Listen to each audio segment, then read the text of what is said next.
અમદાવાદની અંદર જે દુર્ઘટના સર્જાઈ છે, દુર્ઘટનામાં હજુ પણ કામગીરી યથાવત છે. હજુ પણ સ્વજનો પોસ્ટમોર્ટમ રૂમની બહાર પોતાના સ્વજનની એક ઝલક જોવા માટે ત્યાં તલપાપડ થઈ રહ્યા છે, ત્યાં ઊભા છે એ સ્વજનો.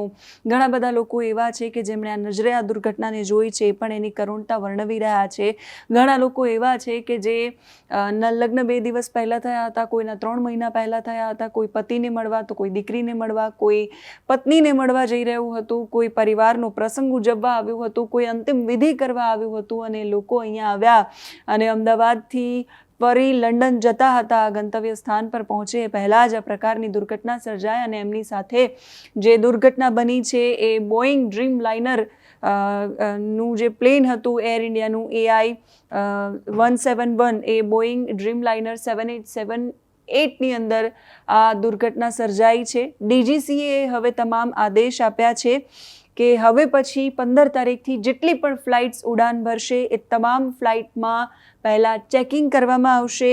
એનું સંપૂર્ણપણે એનું તકનીકી રીતે તપાસ કર્યા પછી જ એ ફ્લાઇટ ઉડાન ભરશે, એવા આદેશ DGC દ્વારા આપવામાં આવ્યા છે. વિમાનોમાં તપાસ કરવાના આ આદેશ છે અને આ બહુ જ મહત્વપૂર્ણ આદેશ છે જે DGCA એટલે કે ડિરેક્ટોરેટ જનરલ ઓફ સિવિલ એવિએશને આપ્યા છે, એર ઇન્ડિયાને આપ્યા છે. એટલે એર ઇન્ડિયાના જેટલા પણ બોઈંગ ડ્રીમ લાઇનર છે એ ઉડાન ભરતા પહેલાં હવે એની તપાસ થશે અને પછી જ એ ઉડાન ભરી શકશે. 15 જૂન 2025ની મધ્યરાત્રિથી ભારતથી જેટલા પણ વિમાનો ઉડાન ભરે એ તમામ વિમાનોની ઉડાનને ખાસ પ્રક્રિયાથી પસાર થવું પડશે, એની ખાસ તપાસ થશે અને પછી જ એ ટેક ઓફ કરી શકશે.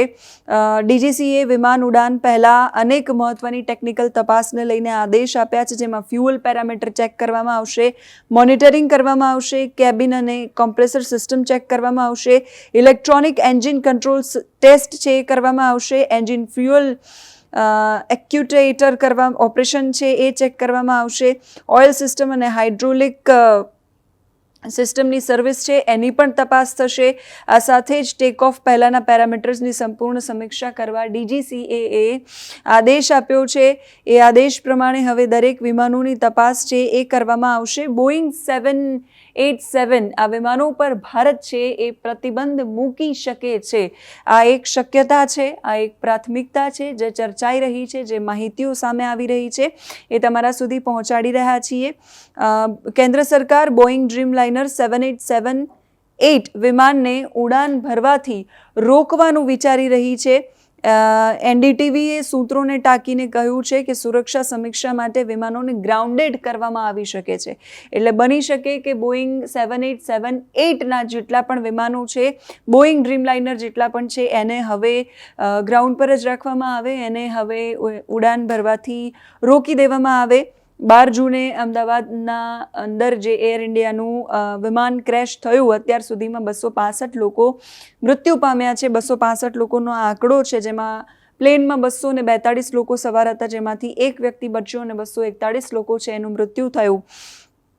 5 મૃતકો મેડિકલ હોસ્ટેલના છે જ્યાં વિમાન ક્રેશ થયું હતું. એટલે બોઈંગ 787-8 ડ્રીમ લાઇનર આ વિમાન હતું કે જેની લંબાઈ 56.70 મીટર, 60 મીટર એની પહોળાઈ હોય છે, 16.90 મીટર એની ઊંચાઈ હોય છે અને 2 એન્જિન હોય છે. એના અંદર ફ્યુઅલ કેપેસિટી 1,26,206 લીટરની હોય છે અને સંપૂર્ણપણે અમદાવાદની અંદરથી જ્યારે ઉડાન ભર્યું ત્યારે એ ફ્યુઅલનો જથ્થો પણ હજુ તો કેમ કે લંડન પહોંચવાનું હતું, લંડનના ગેટવિક પહોંચવાનું હતું, એટલે એ ફ્લાઇટની અંદર ફ્યુઅલનો પૂરેપૂરો જથ્થો છે એ પણ સંગ્રહિત હતો. અને એટલું બધું ફ્યુઅલ અને એવડી મોટી ફ્લાઇટ જ્યારે બ્લાસ્ટ થાય, એ ક્રેશ થાય તો દુર્ઘટના છે એ કયા પ્રકારની સર્જાય એના દ્રશ્યો આપણે જોઈ રહ્યા છીએ. કરુણ દ્રશ્યો સામે આવી રહ્યા છે.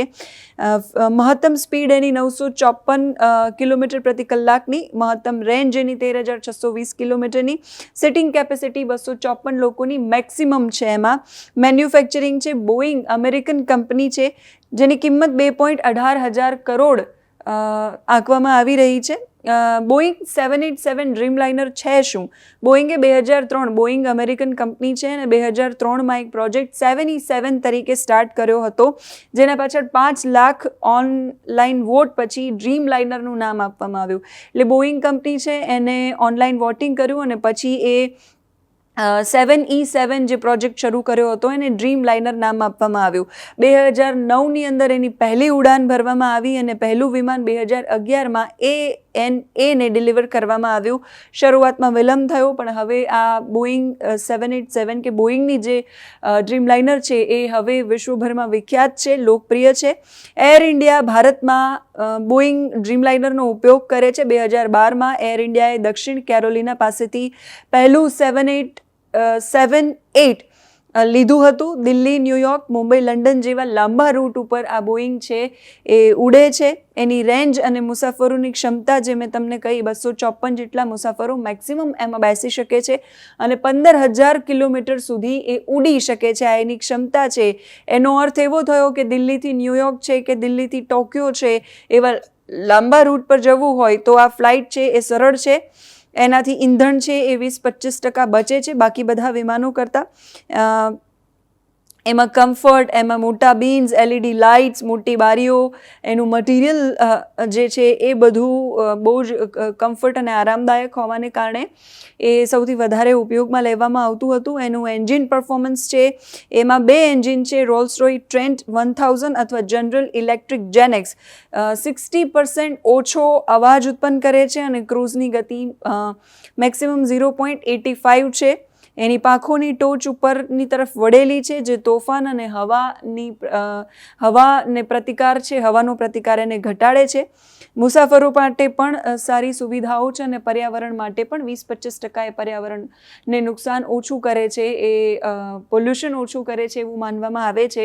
પણ એ બોઈંગ ડ્રીમ લાઇનર પર હવે ભારત છે એ પ્રતિબંધ મૂકી શકે છે કેમ કે એનો ઇતિહાસ બહુ ખરાબ રહ્યો છે. 2009માં, 2011માં એ વર્ષોમાં બોઈંગમાં ઘણી બધી દુર્ઘટનાઓ થયેલી છે જેમાં એક વખત 189 જેટલા લોકો અને પછી પણ 100 કરતાં વધારે લોકોનું પછીના વર્ષોમાં પણ મૃત્યુ થયું છે.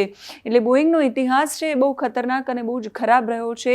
એના કારણે અત્યારે DGCAએ આદેશ આપ્યા છે એર ઇન્ડિયાને કે હવે પછી તમામ ફ્લાઇટ્સ છે એમાં સંપૂર્ણપણે ચેકિંગ કરવામાં આવશે, એના તમામ પેરામીટર્સ ચેક કરવામાં આવશે અને જો યોગ્ય હશે તો જ ઉડાન ભરશે. આ કમ્પલસરી DGCAનો આદેશ છે જેને એર ઇન્ડિયાએ હવે પાલન કરવું પડશે.